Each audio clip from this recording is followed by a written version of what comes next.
नमस्कार, मैं अभिनय आप सबका अभिनय मैं इस पे स्वागत करता हूँ। कैसे हैं दोस्तों? उम्मीद करता हूँ कि अच्छे होंगे। हम आज की क्लास में पार्टनरशिप की थ्योरी पढ़ेंगे, उस पे आसान आसान से सवाल करेंगे और फिर कुछ एक कॉन्सेप्ट बचेंगे तो उन्हें अगली क्लास में करेंगे, यानी अगली 2 क्लास में पार्टनरशिप खत्म कर लेंगे। ठीक है, तो आप हेडिंग लगा लीजिए, पार्टनरशिप क्या है।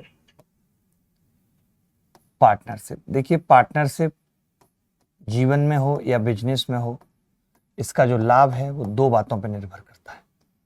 पार्टनरशिप मतलब साझेदारी। क्या है? साझेदारी।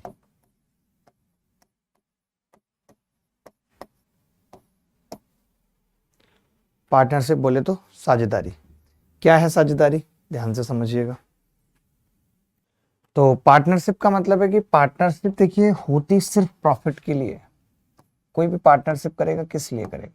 प्रॉफिट के लिए करेगा, कि भाई प्रॉफिट चाहिए हर आदमी को।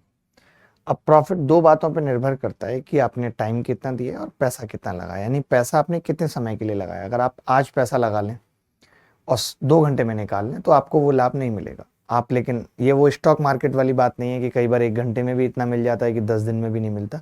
ये नॉर्मल बात हो रही है, इन्वेस्टिंग की बात हो रही है कि आप अगर अपने पैसे को लंबे समय तक लगे रहने दोगे तो आपको लाभ ज़्यादा मिलेगा। ठीक है, तो प्रॉफिट क्या होगा? प्रॉफिट 2 बातों पर निर्भर करता है। प्रॉफिट इस बात पर निर्भर करता है कि आपकी इन्वेस्टमेंट क्या है, आपका निवेश कितना है, इन्वेस्टमेंट ऑफ मनी, पैसा आपने कितना निवेश किया है, कैपिटल कितनी लगाई है आपने। और एक प्रॉफिट निर्भर करता है कि आपने कितने टाइम के लिए लगाई है।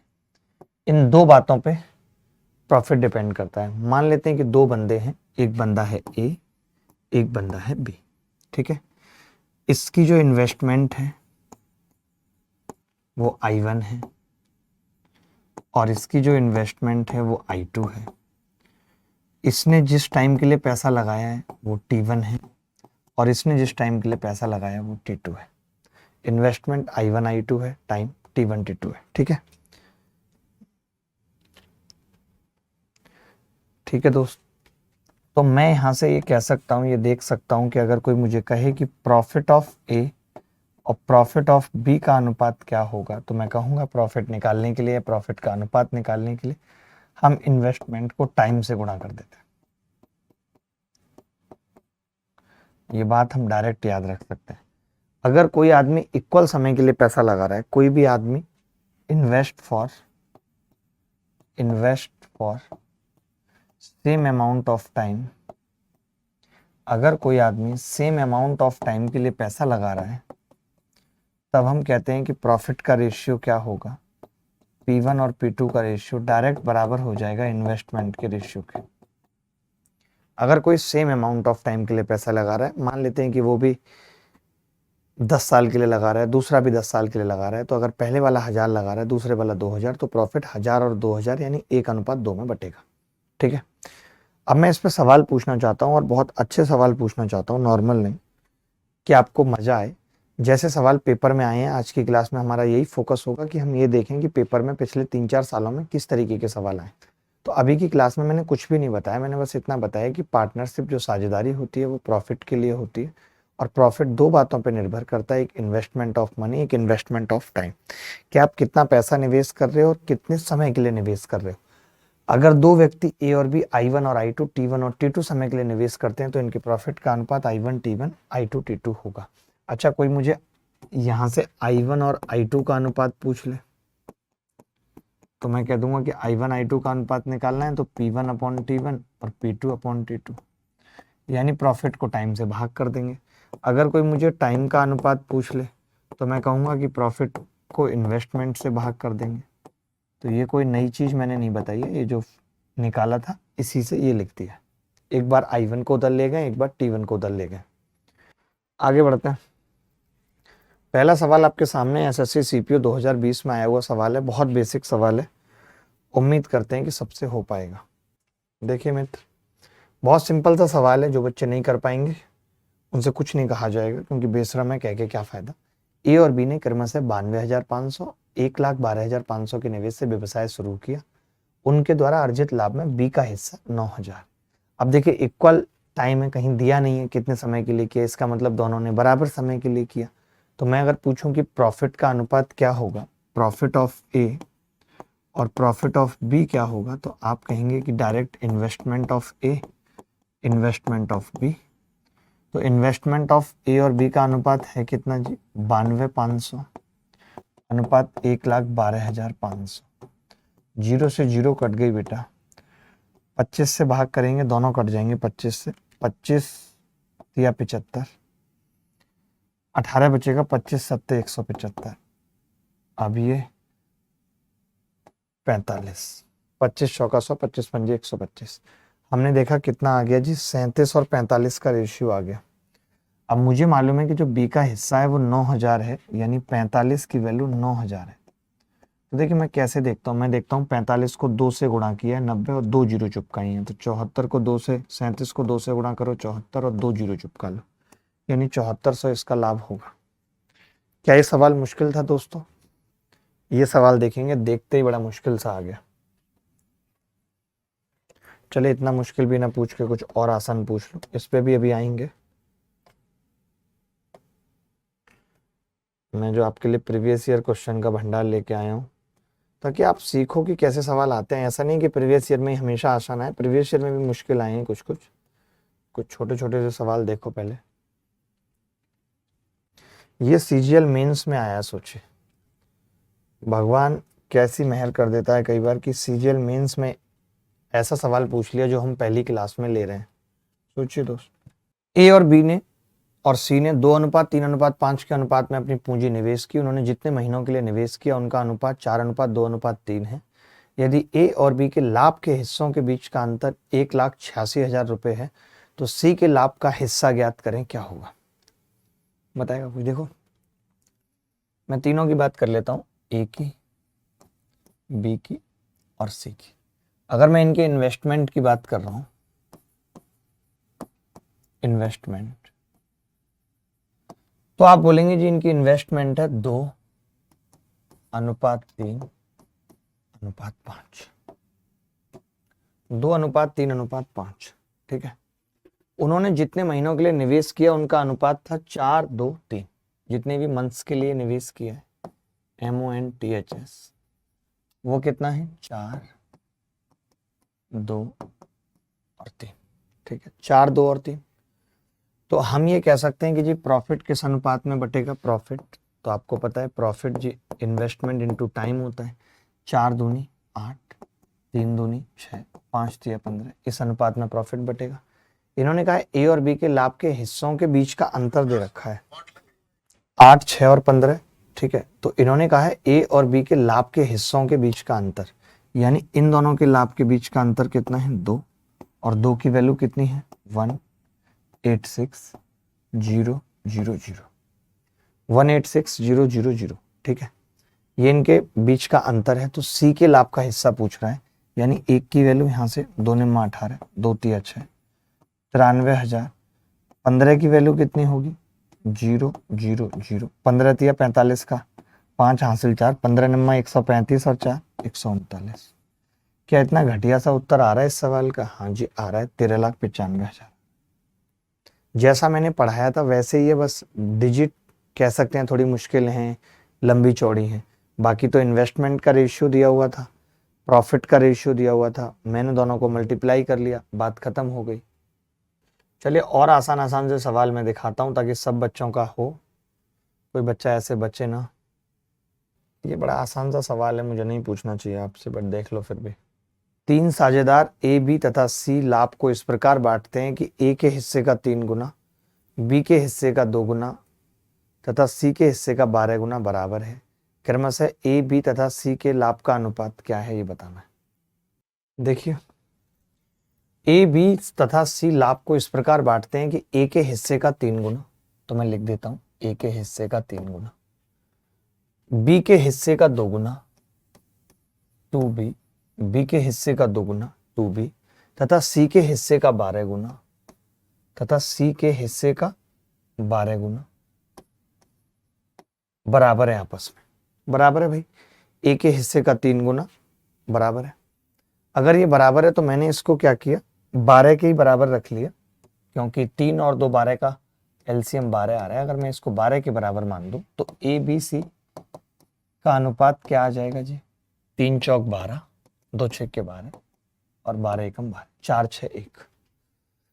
तो एबीसी के लाभ का अनुपात पूछा है, मतलब बेइज्जती जिसको कहते हैं वो करा ली। ये सवाल मैं कैसे तो पार्टनरशिप का कहूं और कैसे रेशियो का कहूं। रेशियो का कहूं तो लाभ आ रहा है, तो क्या प्रॉफिट लॉस का कह दूं इस बदतमीज को? अब जल्दी जल्दी करते हैं, छोटे छोटे सवाल हैं। जैसे ये कह रहा है 1,35,100 रुपए का इतने कितने अनुपात में लाभ बांटा, बी को मिलने वाली राशि, तो RW में लिख लीजिए। बहुत छोटा सा सवाल है, वही सवाल कराऊंगा जिसमें थोड़ी जान होगी। बी को कितने रुपए मिलेंगे? आसान है। ए को कितने रुपए मिलेंगे? आसान है। ये लो, ये दिख रहा है। देखिए दोस्त, ये कह रहा है कि एबीसी किसी व्यवसाय में ₹75,500 की राशि लगाकर धनराशि लगाना स्वीकार करते हैं। ए बी से ₹3500 अधिक लगाता है और बी सी से ₹4,500 अधिक लगाता है। कुल लाभ इतना है। देखो, मैंने पहले ये देख लिया कि ये पैसा लगाते कितना कितना है, ए बी और सी, ठीक है। अब 75,500 की राशि है, बी सी से 4500 अधिक लगाता है। मान लेते हैं कि ये एक्स लगाता है, तो ये एक्स प्लस 4500 लगाता है, 45। और ए बी से 3500 अधिक लगाता है, तो 3500 जोड़ देता हूं इसमें, तो x प्लस 8,000 लगाता है। ये x प्लस 8,000 लगाता है। क्लियर है?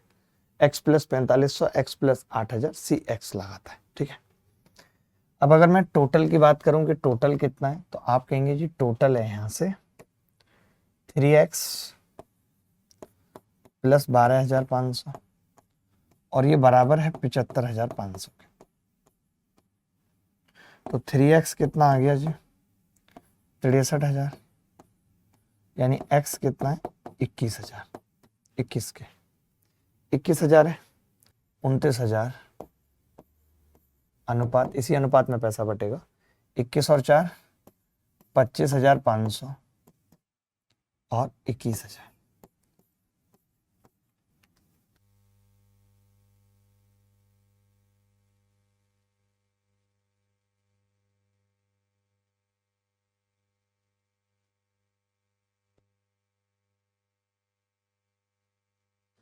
देखें अब, ये किसी से कट रही है संख्या क्या? 290। 5 से और कटेगी कितनी बार? 55 25 5 अट्ठे 40, 55 25 5 एकम 5, 5 चौक 20, 5 दूनी 10, 58 51 42, ठीक है। अब कुल लाभ 45,300 है। कुल लाभ 45,300 है, तो कुल लाभ यहाँ पे कितना है भाई? बताना जरा जोड़ के। तो आप कहेंगे जी 60 100 151, 151 की वैल्यू 453 पे 2 जीरो है, यानी 1 की 300 है। 1 की 300 है, तो ए को कितनी धनराशि मिलेगी ये पूछ रहा है। 58 की वैल्यू कितनी होगी? 58 तिया 0 0, 3 अट्ठे 24 का 4 हासिल 2, 3 पंजे 15 और 2 17, 17,400 इज द करेक्ट आंसर। 3 भागीदार किसी व्यापार में हुए लाभ को 8:7:5 के अनुपात में बांटते हैं। उन्होंने अपनी पूंजी को क्रमशः 7, 8 और 14 माह के लिए निवेश किया। उनकी पूंजी का अनुपात बताओ क्या होगा? लाभ इतना है, इस बार लाभ का अनुपात है P1 P2 और P3 का अनुपात है 8 7 5। टाइम का अनुपात क्या है? T1 T2 T3, 7 8 और 14। तो I1 I2 I3 का अनुपात क्या है?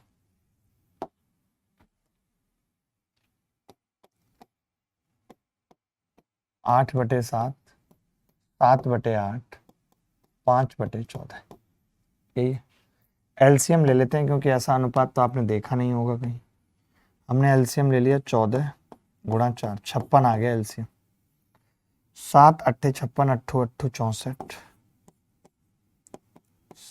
7 7 49, 4 पंजे 20, तो 64 49 20 is the correct answer. 64 49 20 is the correct answer. देखें मित्र, ए ने 54,000 रुपए की पूंजी के साथ एक व्यवसाय शुरू किया और बी और सी क्रमशः 4 महीने और 6 महीने बाद जुड़े। वर्ष के अंत में लाभ को इस अनुपात में बांटा गया। बी और सी 4 महीने और 6 महीने बाद जुड़े, यानी मैं ये कह सकता हूं यहाँ पे प्रॉफिट का अनुपात कितना है, 1 4 और 5। अगर मैं यहाँ पे कहूँ टाइम का अनुपात कितना है, तो पहले वाला तो 12 महीने ही है, दूसरा 4 महीने बाद जुड़ा यानी 8 महीने, ये 6 महीने बाद जुड़ा यानी 6 महीने के लिए जुड़ा है। तो मैं यहाँ से इन्वेस्टमेंट का अनुपात निकाल सकता हूँ P/T करके, 1/12, 1/2 बचेगा, 5/6, 12 एलसीएम ले लिया तो इन्वेस्टमेंट का अनुपात आ गया 1 6 और 10, 1 6 और 10। अब बी और सी द्वारा निवेश की गई पूंजी में अंतर पूछ रहा है, ये तो कट भी नहीं रहा कुछ। शुरू की और बी और सी क्रमशः 4 महीने और 6 महीने बाद जुड़े वर्ष के अंत में, यानी ये तो 12 महीने के लिए था, वो 4 महीने बाद जुड़े यानी 8 महीने के लिए जुड़े, और वो 6 महीने के लिए जुड़ा है, और लाभ 1 4 5 में बटा है। तो लाभ बटे टाइम कर दिया हमने, 1/12, 1/2, 5/6, 12 एलसीएम ले लिया, 12 एकम 12, 2 छिक्के 12, 6 दूनी 12, 2 पंजे 10, 10 और 6 16 और 1 17 आ रहा है। तो बहुत गंदा उत्तर आ रहा है मेरे हिसाब से। अच्छा, ए ने 54,000 पूंजी के साथ व्यवसाय शुरू किया, तो एक की वैल्यू 54,000 है। मैं सोच रहा था तीनों का इन्वेस्टमेंट है। इन दोनों का अंतर बताना है, इन दोनों का अंतर 4 है, 4 की क्या होगी, 4 गुणा 54,000 बराबर 2,16,000, 2,16,000। ये देख लो सवाल, सीजीएल मेंस 2018 में ही आया है। ए, बी और सी ने एक व्यवसाय शुरू किया। ए के निवेश का तिगुना यानी कि 3A, ए के निवेश का तिगुना यानी 3A बराबर बी के निवेश का दुगुना यानी 2B और सी के निवेश का 4 गुना यानी 4C को बराबर रख लेते हैं 12 के। तो ए कितना आ गया 4, बी कितना आ गया 6 और सी कितना आ गया 3। ठीक है, यदि कुल लाभ में से सी का हिस्सा इतना है, सी का हिस्सा इतना है 4863, तो 1621 आ गई एक की वैल्यू। ए का हिस्सा पूछ रहा है, 16 चौका 64, 21 चौका 84। क्या ये सवाल मुश्किल था? मेंस में पूछा गया। क्या इस सवाल की औकात थी जो ये मेंस में पूछा जाए? आप मुझे बताओ। ये सवाल देखेंगे इस तरीके के सवाल को कैसे अप्रोच करते हैं। देखो, ए ने क्या किया है, पूंजी लगा के व्यवसाय शुरू किया, 4 महीने बाद ए अपनी पूंजी 50% बढ़ा देता है। तो मैं आपसे कह रहा हूँ, ए ने 2 रुपए लगाए थे 4 महीने के लिए लगाए थे, उसके बाद इसने इसका 50% बढ़ा दिया, 2 का 50% 1 यानी 3 कर दी, और वो 8 महीने के लिए। तो इसकी टोटल इन्वेस्टमेंट 8 तिया 24 और 4 दूनी 8, 24 और 8 32 है। मानते हैं ए की टोटल इन्वेस्टमेंट क्या है, 2 रुपए लगाए 4 महीने के लिए, उसके बाद 3 कर दिया, 50% बढ़ा दिया, बचे हुए 8 महीने के लिए। अब बात बी की आती है, बी को पकड़ लेते हैं।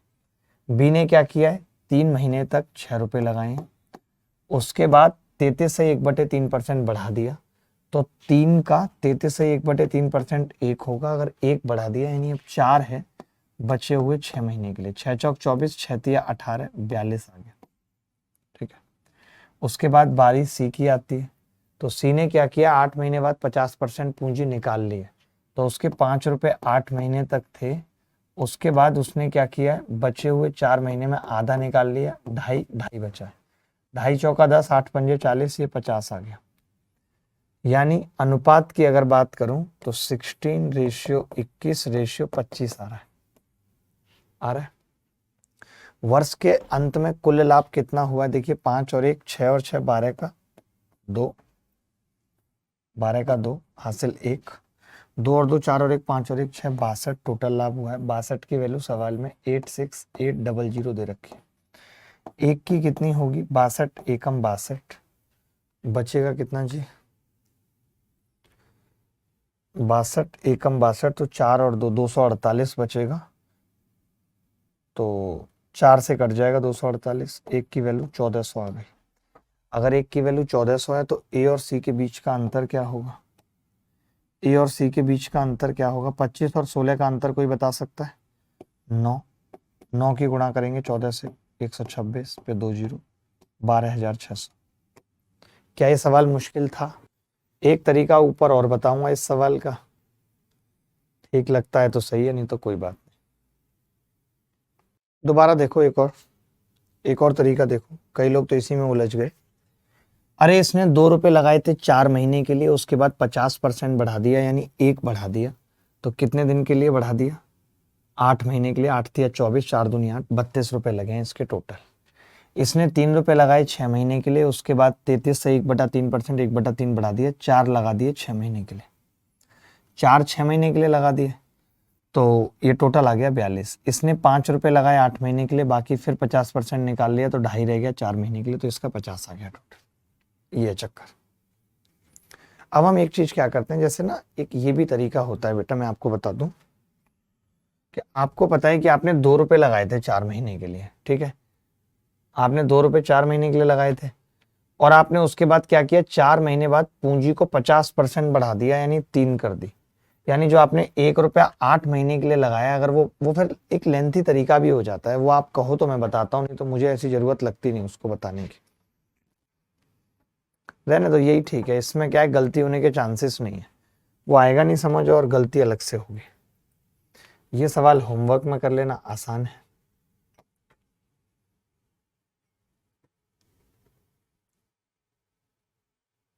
ये सवाल देख लो, ये ठीक लग रहा है मुझे। देखो भाई,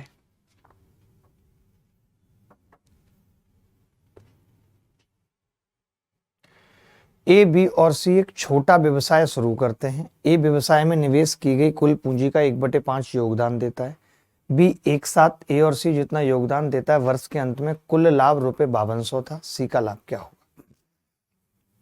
ए व्यवसाय निवेश में कुल पूंजी का 1/5 योगदान देता है, कि अगर कुल पूंजी 5 है तो ये 1 देता है। और बी के साथ ए और सी जितना योगदान देता है, बी एक साथ ए और सी जितना योगदान देता है। ये भी बड़ी बात है, बी कितना योगदान दे रहा है? ए और सी जितना। अब भाई अगर हमने टोटली 5 लिया, इसका मतलब 2.5 मान सकते हैं दोनों को, तो बी 2.5 करता है जी, 2.5। तो फिर बचा हुआ सी के लिए कितना हो गया, क्योंकि ए 1 कर रहा था, 1.5 हो गया, 1.5 हो गया, ठीक है। अब इन्होंने कहा है कि वर्ष के अंत में कुल लाभ इतना है। हम चाहें तो इसे 2 से गुणा कर सकते हैं, 2, 5 और 3। तो 5 और 3 8 और 2 10। 10 की वैल्यू सवाल में कितनी है? 5200। एक की कितनी होगी? 520। सी का लाभ पूछ रहा है, 3 की पूछ रहा है, 1560। ये उत्तर है, 1560 इज द करेक्ट आंसर। आगे बढ़ते हैं। इसी साल सीजीएल में आया, इसलिए इसको कर लीजिए। ए और बी एक व्यवसाय शुरू करते हैं। ए कुल पूंजी का 33 से 1/3% लगाता है, और बी शेष पूंजी लगाता है। 33 से 1/3% का मतलब ये होता है 1/3, कि अगर टोटल पूंजी 3 है तो ये उसका 1 लगाता है, तो बचा हुआ फिर बी लगाता है। तो वर्ष के अंत में कुल लाभ, यानी टोटल 3 की वैल्यू 162 पे 3 जीरो है, 1 की 3 पंजे 15, 3 चौक 12, 54,000 हो गई। तो बी का हिस्सा कितना आ गया? 2 की 54 दूनी 108। आप सोचो, प्री में अगर ऐसा सवाल आएगा, आपको नहीं लगता कि आप मौखिक कर दोगे? आपको नहीं लगता कि प्री में ऐसा सवाल आएगा तो आप मौखिक कर दोगे, ओरली कर दोगे? ओरली बताओ, ओरली भी तो कोई चीज होती है यार। मैं और कितना ओरली कराऊं? ये सवाल भी सीजीएल को 13 दिसंबर को पूछा गया। 13 दिसंबर को जो सीजीएल हुआ अभी कल परसों प्री, उसमें पूछा गया ये सवाल। ए, बी और सी एक व्यवसाय शुरू करते हैं। ए कुल पूंजी का 33 से 1/3%, बी शेष पूंजी का 25% और सी शेष पूंजी का निवेश करता है। तो देखिए 33% का मतलब होता है बेटा 1/3, 25% का मतलब होता है 1/4 होता है। तो हमने 4 गुणा 3 का मल्टीपल 12 मान ली टोटल पूंजी अपनी मर्जी से। अब ए इसका 1/3 करता है, यानी कि 4 करता है। बचा कितना? 8। तो बी 8 का 25% 1/4 करता है, 2। तो सी के लिए कितना बच गया जी? 6 बच गया। यही बच गया 6। बोलो भाई, यदि वर्ष के अंत में कुल लाभ इतना है, यानी 6 और 4 10 और 2 12, 12 की वैल्यू 186,000 है। एक की कितनी होगी, 12 एकम 12, बचेगा कितना, 12 से तो कटेगी नहीं ये संख्या, कटेगी 12 एकम 12, 6 बचेगा, 12 में पंजे 60, 12 में पंजे 60, 15,500। तो ए का हिस्सा 4 की वैल्यू पूछ रहा है तो 3 से भाग लगा दो ना डायरेक्ट। 4 की पूछ रहा है तो 3 से, 3 6 18, 3 दूनी 6। ये भी ध्यान रखो कि पूछ क्या रहा है, अगर 4 की पूछ रहा है तो सीधे 3 से भाग लगा देंगे, पहले 12 से लगाएं फिर 4 से गुणा करें, क्या मतलब है, 62,000 आंसर आ गया। कोई डाउट है तो बताओ। ये सवाल देखेंगे। 3 साझेदारों ने एक व्यवसाय में लाभ को 9:8:11 के अनुपात में बांटा। उन्होंने पूंजी 4 महीने, 6 महीने, 18 महीने के लिए लगाई। उनकी पूंजी का अनुपात क्या है, तो आपको पता है इन्वेस्टमेंट का अनुपात होगा, सीधे 9 से टाइम को भाग करेंगे, 9/4, 8/6, 11/18। ठीक है, एलसीएम कितना आ गया, 36 आ गया। 4 नीम 36, 9 नीम 81, पिचंग 36, 6 अट्ठे 48। मैंने सीधे देखा और उत्तर फेंक दिया। ये क्या ये मुश्किल सवाल आए, आप मुझे बताओ। क्या आपको लगता है प्री में मुश्किल सवाल आए? नहीं आए। आप ये सवाल करो, ये भी अच्छा सवाल है। पहला सवाल ये था, आसान सवाल था। सवाल है कि ए और बी ने 3:5 के अनुपात में धन निवेश करके एक व्यवसाय शुरू किया। कुछ महीनों के बाद ए व्यवसाय से बाहर हो गया और उसने अपना धन वापस ले लिया। वर्ष के अंत में उसे 2:5 के अनुपात में लाभ प्राप्त हुआ। ए ने कितने महीनों के बाद अपना निवेश वापस लिया? ठीक है, बात इतनी सी है। मैं ये कह रहा हूं कि ए की अगर मैं बात कर रहा हूं, ए की और बी की, तो जो इन्वेस्टमेंट है दोनों की वो 3:5 है। ठीक है, कुछ महीनों के बाद ए व्यवसाय से बाहर हो गया और उसने अपना धन वापस ले लिया, और जो प्रॉफिट हुआ है लास्ट में वो 2:5 का हुआ, वो 2:5 का हुआ है। क्लियर है बात? बिल्कुल क्लियर है। ठीक है, अब ये कह रहा है कि अगर मैं यहाँ टाइम का रेशियो निकालूं बेटा, तो आप कहेंगे 3/2 और 1 टाइम का रेशियो है, यानी 3:2 रेशियो है। ठीक है, ए ने कितने महीनों के बाद अपना निवेश वापस लिया, ये पूछ रहा है। तो देखिए बी की अगर हम बात कर रहे हैं, कुछ महीनों के बाद ए व्यवसाय से बाहर हो गया और उसने वर्ष के अंत में इतना लाभ प्राप्त हुआ, यानी ये तो गलत लग रहा है सवाल मुझे। 3/5 था और एट द एंड ऑफ 2/5, तो इसका टाइम ज़्यादा आ रहा है यार। उल्टा कर दिया ना मैंने, मैं तो गधा हूँ ना, कोई बात नहीं। प्रॉफिट बटे इन्वेस्टमेंट होगी 2/3 और 1, यानी अनुपात आ गया 2:3। अब ये तो पूरा 12 महीने के लिए है, 3 की वैल्यू 12 महीने, 2 की कितनी होगी 8 महीने। 8 महीने का मतलब है कि वो 4 महीने कुछ महीनों के बाद, यानी 8 महीने के बाद निकल गया, क्योंकि 8 महीने तक रहा है। आसान था ये सवाल। आगे बढ़ रहे हैं। एक सवाल ये पूछा कि रितेश, रमेश और राजेश ने क्रमशः 3 4 7 के अनुपात में प्रारंभिक निवेश के साथ एक व्यवसाय शुरू किया। एक वर्ष के बाद रितेश, रमेश और राजेश ने 8:6:7 में अतिरिक्त निवेश किया। 1 साल के बाद, 2 वर्ष बाद इतना इतना कुल लाभ में से रमेश के लाभ का हिस्सा ज्ञात करो। वाह, ये सवाल कोई कर पाएगा भाई? कोई भी आप में से ये सवाल कर पाएगा? उन्होंने 1 साल के लिए तो 3 4 7 निवेश किया है, और 1 वर्ष के बाद मुझे लगता है सेम इन्वेस्टमेंट है। Ritesh, Ramesh and Rajesh started a business with initial investment in the ratio 3:4:7 respectively. After 1 year additional investment in the ratio इतने। मुझे लगता है जो एडिशनल इन्वेस्टमेंट है वो भी सेम है, तो सेम बनानी पड़ेगी, वरना तो इस सवाल को कर पाना बहुत मुश्किल है। कैसे कर पाएंगे? 8 6 14 और 7 21 और वो 14, क्योंकि यहाँ पे आप ऐसा कर लो कि अनुपात में अतिरिक्त सेम निवेश किया, सेम कर लो, एडिशनल सेम इन्वेस्टमेंट। तो पहले मुझे सेम बनानी पड़ेगी, जैसे कि ये 7 4 11 3 14 है और ये 21 है, तो 42 बनाना पड़ेगा। तो इसको 3 से गुणा करनी पड़ेगी, 3 3 9, 3 चौक 12, 3 7 21। इसको 2 से 2 8 16, 2 6 12, 2 7 14। अब सेम इन्वेस्टमेंट है, ठीक है, सेम इन्वेस्टमेंट है। अब आप कहेंगे कि जी अगर सेम इन्वेस्टमेंट है तो पहली वाली 2 साल के लिए तो 9 × 2 और दूसरी वाली 1 साल के लिए तो प्लस 16 गुणा 1 अनुपात, पहले वाली 2 साल के लिए 12 गुणा 2 प्लस 12 गुणा 1 अनुपात 21 गुणा 2 प्लस 1 गुणा 14, ये होगा 9 दूनी 18 और 16 कितना होगा 34 अनुपात 12 दूनी 24 और 12 36, 21 दूनी 42 और 14 56, अनुपात आ गया जी 17 अनुपात 18 अनुपात 28। टोटल कितना हो गया 18 और 17 35, 35 और 28 63, 63 की वैल्यू सवाल में 7350 है। 21 से काट रहा हूँ, 21 तिया 63, 21 तिया 63, 21 पंजे 105, 3 की वैल्यू 350 आ रही है। तो रमेश के लाभ का हिस्सा बताइए क्या होगा। 17 की बतानी है तो पॉइंटों में उत्तर आ रहा है। नहीं, रमेश तो बीच वाला है ना। 18 की वैल्यू बतानी है, 6 से गुणा कर दिया, 2 से करूंगा 700, 2100 उत्तर आ जाएगा। बहुत प्यारा सवाल था करेक्शन करने के बाद, बहुत प्यारा सवाल था करेक्शन करने के बाद। ए, बी और सी क्रमशः 13,750, 16,250 और 18,750 निवेश करके कोई व्यवसाय शुरू करते हैं। यदि उनके द्वारा प्राप्त लाभ में बी का हिस्सा 5200 है तो एक साथ तीनों को प्राप्त कुल लाभ ज्ञात करो। ठीक है, ये तो बड़ा आसान सा सवाल है, इसको RW में ही दे देता हूं, कुछ करना नहीं है, रेशियो दिया हुआ है, इतने तुच्छ सवाल तो मत करवाओ मुझसे। आसान है, CPU में आया, RW में लिख लीजिए। ये थोड़ा सा मुश्किल है, 2022 में आया, इसको कर लीजिए।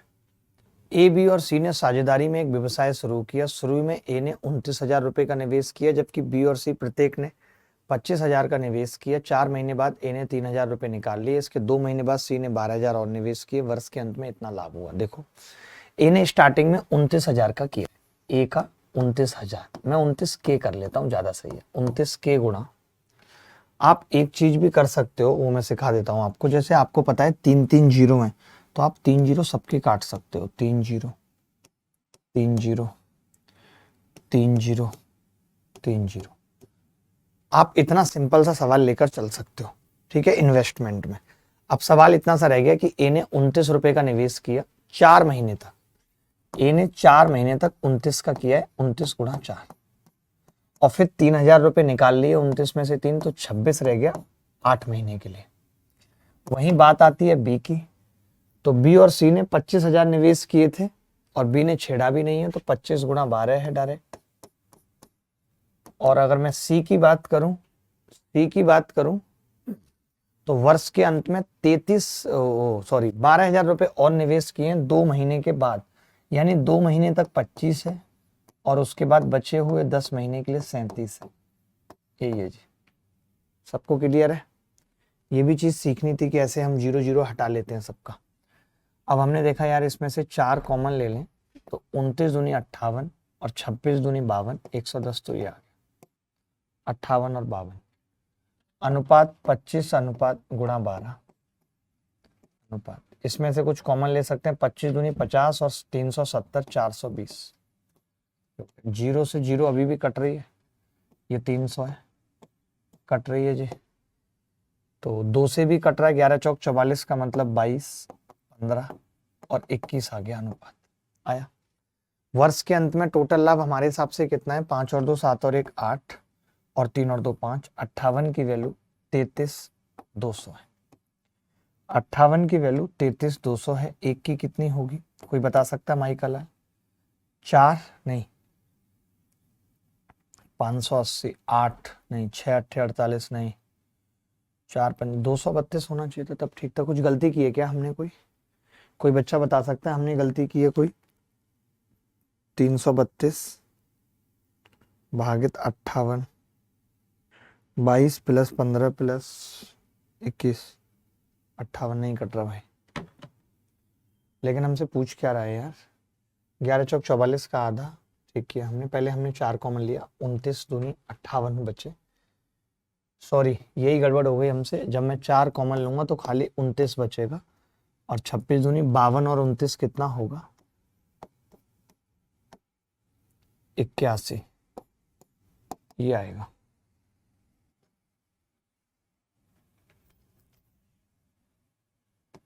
$300। तो पहले मैंने 3 से ही काट लिया भाई, इसको 3 से काटूंगा तो ये 27 बार कटेगा, ये 100 बार कटेगा, 3 से 140 बार कटेगा। 4 से कट रहा है कुछ, हाँ जी 4 से कट रहा है 25 बार, 4 से कट रहा है 35 बार। अनुपात आ गया सीधे सीधे 27, 25, 35, 87 आ गया जी। 87 की वैल्यू सवाल में 332 पे 2 जीरो है। अब कट रहा है 4 सत्ते 28, नहीं 8 चौक 32, नहीं कट रहा अभी। इसके 2 महीने बाद, शिट यार ये मैंने देखा नहीं यार, सॉरी, 4 महीने बाद और इसके 2 महीने बाद, यानी कि 6 महीने तक 25 है इसका। मैं कह रहा हूँ क्या गड़बड़ हो रही है, क्या गड़बड़ हो रही है। उसके बाद 6 गुणा 37 है। बहुत गंदे गंदे उत्तर आ रहे हैं, बहुत गंदे गंदे रेशियो आ रहे हैं भाई। तो अब आप देखेंगे 6 कॉमन आ जाएगा और 7 5 12 का 2 हासिल 1, 3 और 2 5 और 1 6, 62, 6 गुणा 62। तो ये कितना आ रहा है जी, 4 एकम 4, 4 अट्ठे 32। 6 से काट देता हूँ पूरा, 6 दूनी 12, 6 पंजे 30, 6 चौक 24, 2 से काट देता हूँ 31, 2 से काट देता हूँ 27, अनुपात आ रहा है 27, 25, 31। टोटल जोड़ूंगा कितना होगा, 27, 25, 52 और 30, 82 और 1 83। 83 की वैल्यू 33200 है। तो 8 चौक 32, 4 बार कट रहा है, 1 की वैल्यू 400 है। अब तो गलत हो ही नहीं सकता। तो हिस्सा किसका पूछा है, सी का हिस्सा पूछा है इंग्लिश में, हिंदी में नहीं दिया, सी का हिस्सा। तो सी कितना है 31 और 31 चौका 124, 12,200, 400। ये सवाल देखेंगे, बहुत प्यारा सवाल है, बट ऐसा सवाल सेम टू सेम हो चुका है इसलिए कट कर रहा हूं। ये बहुत मजेदार है, जो बच्चा इस सवाल को कर देगा उसकी इज्जत बढ़ जाएगी। सोचो, ऐसा नहीं है कि सारे सवाल आसान पूछे गए, प्री में कुछ मुश्किल सवाल भी पूछे गए। देखिए पी और क्यू क्रमशः 1,50,000, 4,50,000 पूंजी के साथ एक दुकान शुरू करते हैं। एक वर्ष के बाद 1,60,000 रुपए के रूप में से पी को अपने लाभ का हिस्सा और कुछ धन जो लाभ का हिस्सा नहीं है उसे वेतन के रूप में मिलता है और पी को कुल 70,000 रुपए मिलते हैं। वाह वाह वाह वाह वाह वाह। एक वर्ष के बाद 1,60,000 में, सोचिए कमाल की बात है। देखिए मैं तो यही कहूंगा कि जो मिलना चाहिए था इसको पैसा, तो वो इसी के अनुपात में मिलना चाहिए था। 15 एकम 15 और 15 तिया 45, यही है। 1:3 में लाभ बंटना चाहिए था। 1,60,000 रुपए थे और वो 1:3 में अगर बंटते तो 4 की वैल्यू हो जाती है 4 चौक 16, 1 की 40,000 और 3 की 1,20,000। लेकिन कमाल की बात यह है कि इसको 70,000 रुपए मिले हैं। तो 30,000 जो एक्स्ट्रा मिला है वो क्या है, इसकी सैलरी है। और बताओ, प्रॉफिट जो डिवाइड होगा वो इन्वेस्टमेंट इनटू टाइम के रेशियो में डिवाइड होगा। अगर टाइम इक्वल है या नहीं दिया है तो समझ लो इन्वेस्टमेंट के अनुपात में डिवाइड होगा। आगे बढ़ते हैं।